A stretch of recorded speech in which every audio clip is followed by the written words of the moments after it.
아버지가 돌아가시고 나서야 저는 서랍 깊숙이 숨겨진 편지 한 묶음을 발견했습니다.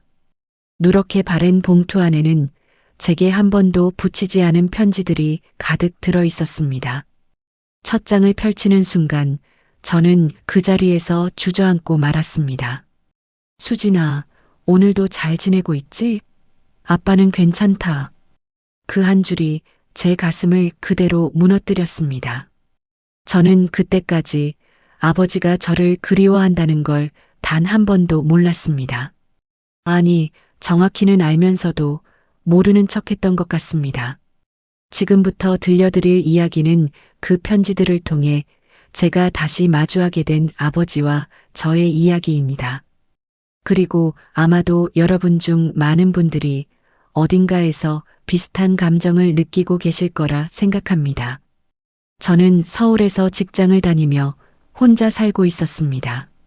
경기도 끝자락 낡은 단독주택에 사시는 아버지와 저는 한 달에 한 번 전화를 하면 잘하는 편이었습니다. 아버지는 늘 짧게 받으셨습니다. 그래, 잘 있다. 바쁠 텐데 끊어라. 저는 그 말이 편했습니다. 아버지가 괜찮으신 거라고 믿었으니까요. 그런데 사실 저는 믿고 싶었던 겁니다. 찾아가는 게 귀찮고 마음이 무거워지는 게 싫어서 아버지의 그 짧은 말에 안도하며 살았던 겁니다. 아버지가 돌아가신 건 제가 37이 되던 해 이른 봄이었습니다. 갑작스러운 심근경색이었습니다. 혼자 집안에서 쓰러지셨고 발견된 건 이틀이 지나서였습니다. 저는 연락을 받고 내려가면서 고속버스 안에서 아무 생각도 할 수가 없었습니다. 눈물도 나오지 않았습니다. 그냥 멍했습니다. 그게 더 무서웠습니다. 슬프지 않은 게 아니라 슬픔이 어디서 시작되는지조차 모르는 느낌. 아버지와 저는 그만큼 멀었던 겁니다. 장례를 마치고 집을 정리하면서 저는 아버지 방 서랍을 열었습니다. 낡은 고무줄로 묶인 편지 묶음이 있었습니다. 봉투마다 제 이름이 적혀 있었습니다. 딸 수진에게 총 12통이었습니다. 날짜는 제가 처음 서울로 올라간 해부터 아버지가 돌아가시기 2달 전까지였습니다. 한 번도 붙이지 않은 편지들. 저는 바닥에 주저앉아 하나씩 읽기 시작했습니다. 첫 번째 편지는 제가 서울로 올라간 지 사흘째 되는 날 쓰신 겁니다. 아버지 필체는 울퉁불퉁하고 거칠었습니다. 학교를 많이 못 다니신 분이라 맞춤법이 틀린 곳도 있었습니다. 수진아, 오늘 네 방에 들어가 봤다. 아직 네 냄새가 나더라. 밥은 잘 챙겨 먹고 있나? 아빠는 괜찮다. 걱정하지 마라. 그게 전부였습니다. 딱 4줄. 근데 저는 그 4줄을 읽으면서 숨을 쉴 수가 없었습니다. 제가 올라가던 날 아버지는 버스터미널까지 바래다 주시면서 아무 말씀도 안 하셨습니다. 그냥 손을 한번 꽉 잡으셨다가 놓으셨습니다. 그게 다였습니다. 저는 버스에 타자마자 이어폰을 꽂고 음악을 들었습니다. 뒤돌아보지 않았습니다. 아버지가 그날 밤 빈 방에 들어가셔서 이 편지를 쓰셨다는 걸 저는 10년이 지나서야 알았습니다. 두 번째 편지는 그로부터 한 달 후였습니다. 아버지는 동네 경로당 얘기를 쓰셨습니다. 거기서 장기를 두다가 어떤 할아버지한테 졌다는 얘기, 점심으로 나온 비빔밥이 맛있었다는 얘기, 아주 사소하고 작은 이야기들이었습니다. 근데 그 편지 끝에 이런 문장이 있었습니다. 오늘 비빔밥 먹으면서 네 생각이 났다. 니는 비빔밥 먹을 때 고추장을 참 많이 넣었지. 아빠가 매번 말렸는데도 보고 싶다, 수진아.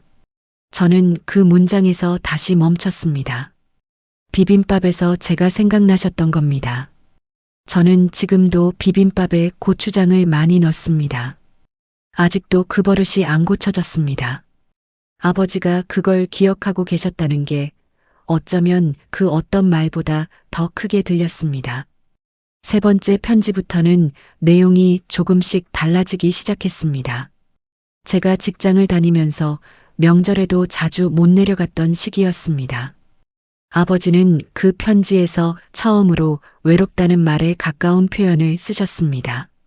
요즘 저녁에 텔레비전을 보다가 자는데 켜놓고 자야 덜 허전하더라.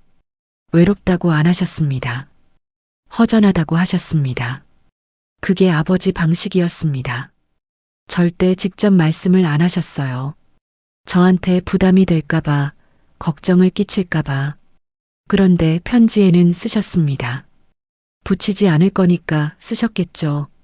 저는 그 대목을 읽으면서 제가 얼마나 편리한 딸이었는지를 처음으로 똑바로 봤습니다. 아버지가 말을 안 하니까 괜찮으신 거라고 믿었습니다. 사실은 말을 못 하셨던 건데, 다섯 번째 편지는 제 생일에 쓰신 겁니다. 수진아, 오늘 내 생일이구나. 아빠가 케이크를 사러 마트에 갔다가 그냥 왔다.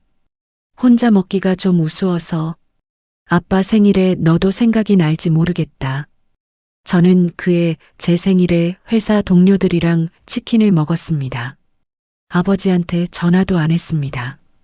바쁘다는 핑계로.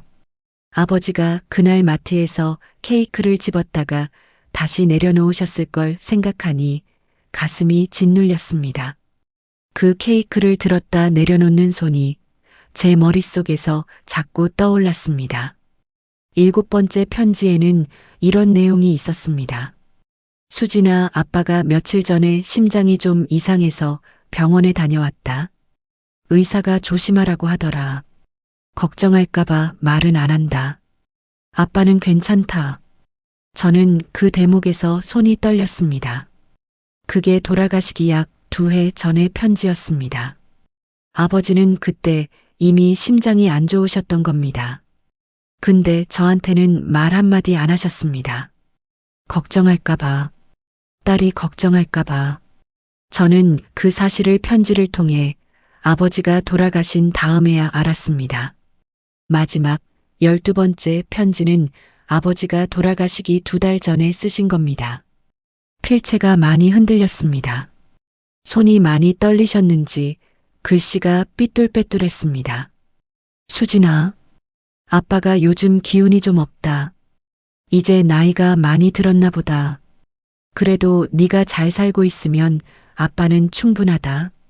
네가 웃는 얼굴만 봐도 아빠는 배부르다. 보고 싶을 때 와도 된다. 언제든지 보고 싶을 때 와도 된다. 저는 그 말을 수십 번 되읽었습니다. 아버지가 오라는 말을 못 하시면서 이렇게 돌려서 쓰셨던 겁니다. 오고 싶으면 와도 된다고. 언제든 괜찮다고. 저는 왜 그때 가지 않았을까요? 왜 바빴고, 왜 피곤했고, 왜 다음에 가자고만 했을까요?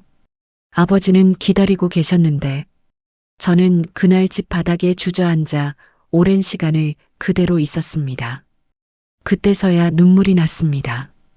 버스 안에서도 나오지 않던 눈물이. 아버지가 살아계실 때는 한 번도 제대로 안아드린 적이 없었습니다. 사랑한다는 말도 해본 적이 없었습니다. 그 말이 어색했고 그 표현이 낯설었습니다. 아버지도 마찬가지셨겠죠. 그래서 편지에 쓰셨겠죠. 붙이지 않을 편지에. 나중에 알고 보니 이웃에 사시던 아주머니가 아버지를 많이 챙겨주셨다고 합니다. 가끔 반찬을 가져다 주시고 명절에 혼자 계시면 같이 밥도 드셨다고. 그 아주머니가 장례식에 오셔서 저한테 이런 말씀을 하셨습니다. 아버지가 항상 딸 자랑을 하셨어. 우리 딸은 서울에서 일 잘하고 있다고.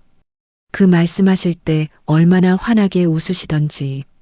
저는 그 말을 듣고 또 무너졌습니다. 저는 아버지를 자주 생각하지 않았는데 아버지는 늘 저를 생각하고 계셨던 겁니다. 그게 부모의 마음인 것 같습니다. 자식은 앞을 보고 걷고 부모는 자식의 뒷모습을 오래 바라보는 것. 저는 지금도 가끔 그 편지들을 꺼내 읽습니다. 12통의 편지는 지금 제 책상 서랍 안에 있습니다. 읽을 때마다 아파서 자주는 못 꺼냅니다. 근데 안 읽으면 잊어버릴 것 같아서 가끔은 꺼냅니다. 아버지를 기억하는 방법이 그것밖에 없어서 만약 지금 이 영상을 보시는 분들 중에 부모님이 살아계신 분이 있다면 오늘 딱 한 번만 전화해 보시면 어떨까요? 용건 없이 그냥 목소리만 들어도 됩니다. 별일 없지? 그냥 전화해 봤어. 그 한마디가 부모님한테는 케이크보다 더 큰 선물이 될 수 있습니다. 저는 아버지한테 그 말을 못 해드렸습니다. 지금도 그게 제일 후회됩니다.